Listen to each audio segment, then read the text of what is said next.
Alright, so Kabi, do you want to introduce yourself a bit? Sure. Hello, I am Kabi. I reached Legend a few times, but this last season I grinded and played and improved and did I did a lot of work towards reaching Legend, and I top Legend, and I got rank 5, top 5 Legend last season. And I started, well, with that achievement, which I'm pretty happy about, I started coaching.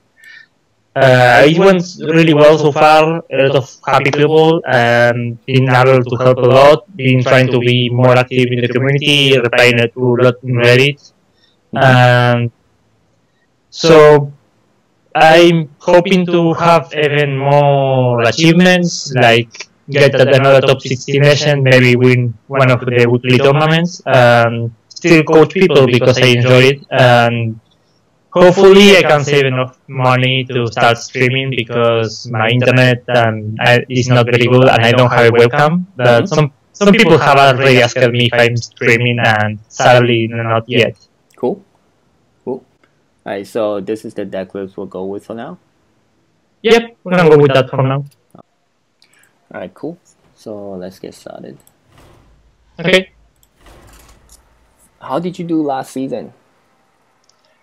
Last season I got top 5 Legend. Oh, top And I got rank 5 Legend. And I did it with mostly Miracle. Like, I also played some Druid and Freeze Mage and got to top 50 like with those decks. But in the final stretch I did with Miracle. Cool. So it looks like we're going up against the Mage.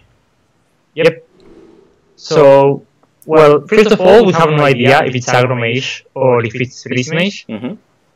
So, when you are in these situations, you have to mulligan, assuming it's Aggro Mage, because if you mulligan for Aggro, and you can still draw things that are useful versus Freeze, but not the other way around. Okay, I see. So, we want, Innervate is fine to keep, because it allows us to play a bigger minion, but we want to mulligan the other 3 because we are looking for maybe Wrath, Swipe, and quicker minions like Yeti and Harvest Golem. To deal with if it's an aggro mage.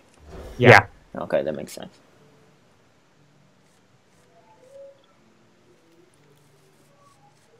Okay, that's not a very good hand, but maybe you can draw into something.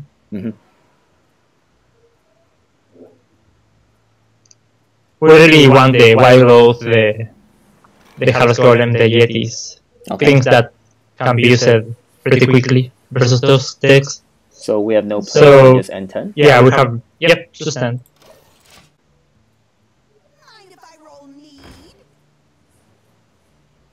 So it's most likely aggro.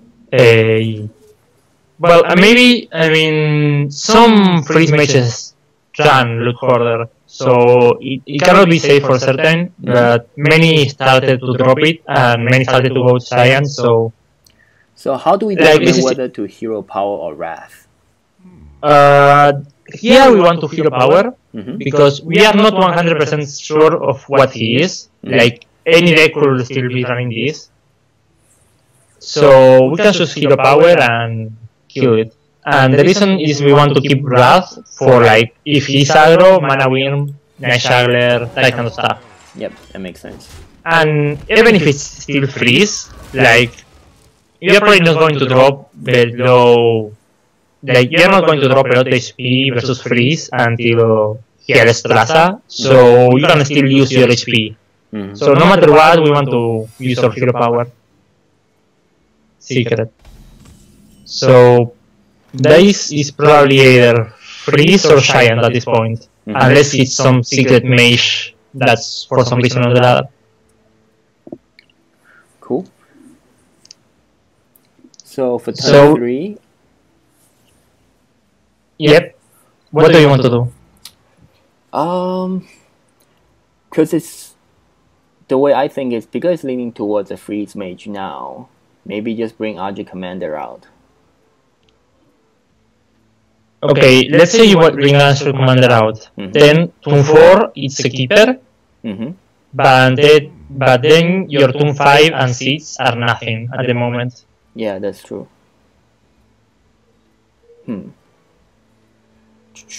If, because we also have double Savage Draw right now, so we could use it for turn 5 or turn 6 to rush them down. Or if you have enough minions. Yeah, or we could just keep it slow and just hero power. I will hero power. Okay. And the reason is you could keep Hearthstone, for example, and then you can like innervate Ancient of Lore into Ancient Commander, for example. So you can, if you don't play anything this turn, you can smooth your core a lot more. And this tells us that it's most likely freeze, because Mirror Image is a really obvious tell, and he didn't play any Giant so far, so here you just want to keep her, because it's a stronger minion and you can kill one of the Mirror Image. Yeah.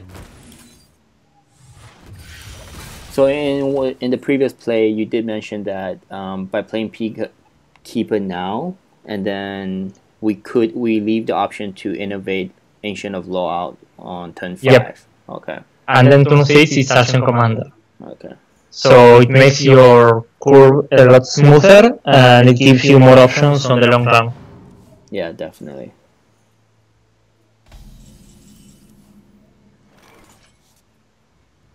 So I'm thinking keep the mirror image and then bring out the commander. Yeah, that's the right move, because you play it for 4, so you can coin the commander instead of innervate the lore. And next turn 6 we could probably, maybe we can draw something interesting, or maybe you can go Harvest Golem, Hero Power or something, like we can work something out. Still, it was a pretty slow hand, which was pretty painful, but we might be able to start pushing damage, break the ice block pretty soon.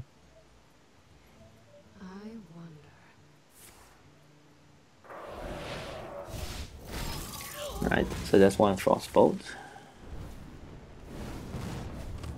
And nothing else. Okay. So he didn't do much.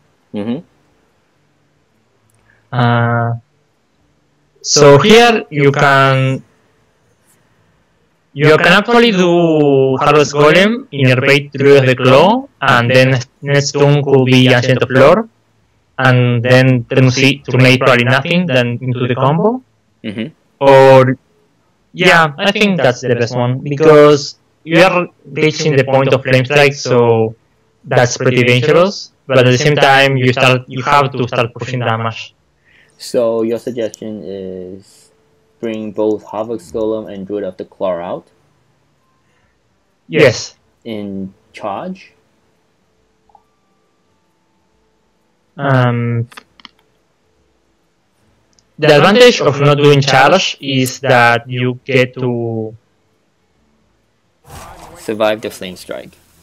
Exactly. Yeah. The disadvantage is like you don't get the damage yet. So I will go with charge. Like if he has Flame Strike, then so be it. Because we gotta push for damage. Yeah. We had a pretty bad start, so we have to start pushing damage.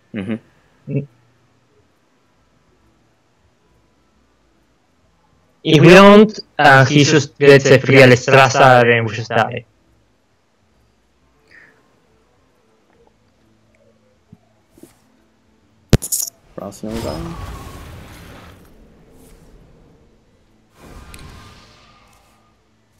Okay, he didn't Doomsday yet, that's good. Because if he had Doomsday, we were probably in trouble. So again, like here, you could drop an Ancient of Lore and draw 2 cards. Yep. Maybe because everything else doesn't do anything for us, so we want to draw more. Okay. Yeah, definitely. So I also guess big game hunt is good for us to deal with Alex when it comes down. Yeah. Yep. And we have a double combo, so next turn, like not next turn, but the other one, we can start. We drop one combo and then the other one. And at least this board forces him to keep freezing. but still next turn he could Alestrasa, and that will be troublesome for us. Okay. So we are hoping here doesn't have a good answer to our board, or doesn't have Alestrasa yet. What is the combo? Like how many cards do they need after Alexstrasza? After Alestrasa you are at 15, which means they need Fireball, Frostbolt, Icelands, or Fireball, Frostbolt, Icelands with the Spirit Power, or they just need Alestrasa to survive. But he already used one Frostbolt, so it's less likely for him to have what he needs. Okay. So we want to keep the swipe and the wrath in case of like a Doomsayer. That's an instant kill for the Doomsayer, so I will play the Yeti and Hero Power the 1/1. Yeah, okay. That makes sense. Yeah, And the reason is he used Blizzard, so again, we are forcing him to use Saois and trying to set up the best we can. Like, if he Alestrasas, for example, you have like 20 damage already, so you could kill Alestrasa, break it, and with the Savage Roar just destroy the ice block. Alright, thanks for coming then. I would assume so.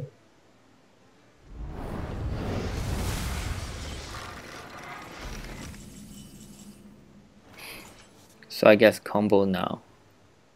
I will do a combo because we have the other one, so yeah.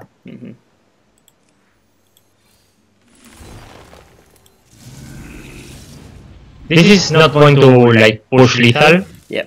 Like it's not going to break the ice block, but we can break the ice block next turn, so this is it up.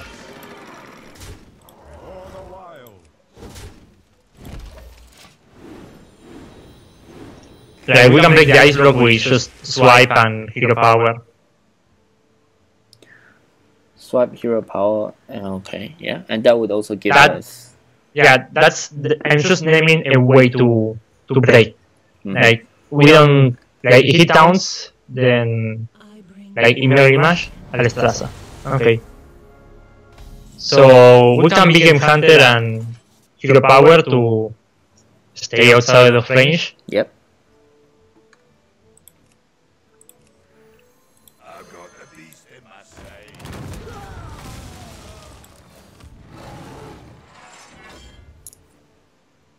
And you want to swipe the face. Should we swipe here or mark off the wild, the golem? Oh well, both are the same. So mark of the Wild is fine too.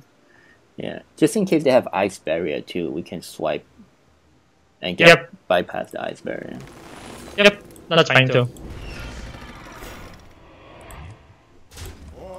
The objective was to just leave him at 1 HP. So our hero power breaks it. So to do 16 damage, he needs a lot of spells in the hand, which hopefully he doesn't have everything. So still, this game, like Druid does usually pretty good versus Freeze Mage. We just mulligan for aggro first, and then we just didn't have really good mana curve. Like turn 2, 3, 4, like turn 1, 2, 3 was nothing. 4 was a keeper, which is pretty weak. 5 was an Ancient Commander, which just died next turn, and yeah. So it wasn't really ideal. So would you say in a Druid match, Druid Midrange versus a Freeze Mage, which deck has the upper hand? The Druid. The Druid? Okay. The reason is like freeze, like if you like get a quick Yeti, you can start forcing the Freeze Mage to freeze like turn 4, 5, and they will run out of freeze pretty quickly. And you can start pushing damage pretty easily too. Like you start dropping charge, you drop the cat in charge, then the Ancient Commander, then this and that, and so you never stop doing damage to them. And you never stop with the pressure, so you force them to freeze turn 5, 6, 7. So when Alestrasa is coming, they are already pretty low usually, so you are already like putting them in that tight spot. So I guess no matter what they have here, we are going to swipe. oh, So that's the second Frostbolt use. So we're going to swipe the face, for sure. yeah. So it was the ice barrier. Okay, that's good. Like, his setup was pretty bad. Like, he did that for no reason, really. Like, he wanted to avoid you being able to hit with the Harvest Golem and the BM Hunter and your hero power, because that was lethal through the ice block, through the ice barrier, not the ice block. But at the same time, he left you in 10 HP and he had no way to freeze you, so he had no way to do lethal without Pyroblast, and you could have used hero power to stay outside Pyroblast range. Yeah, that's true. So that's our first game with Kabi. Again, it's the Freeze Mage. So this is the first video. The next video we'll release will actually consist of 4 games, and they happen to be all zoos. So we play 4 zoos in a row in the next video. If you guys enjoy videos like this, please definitely give it an upvote and let us know in the comments below on how we can improve it. Alright, I'll see you guys next time.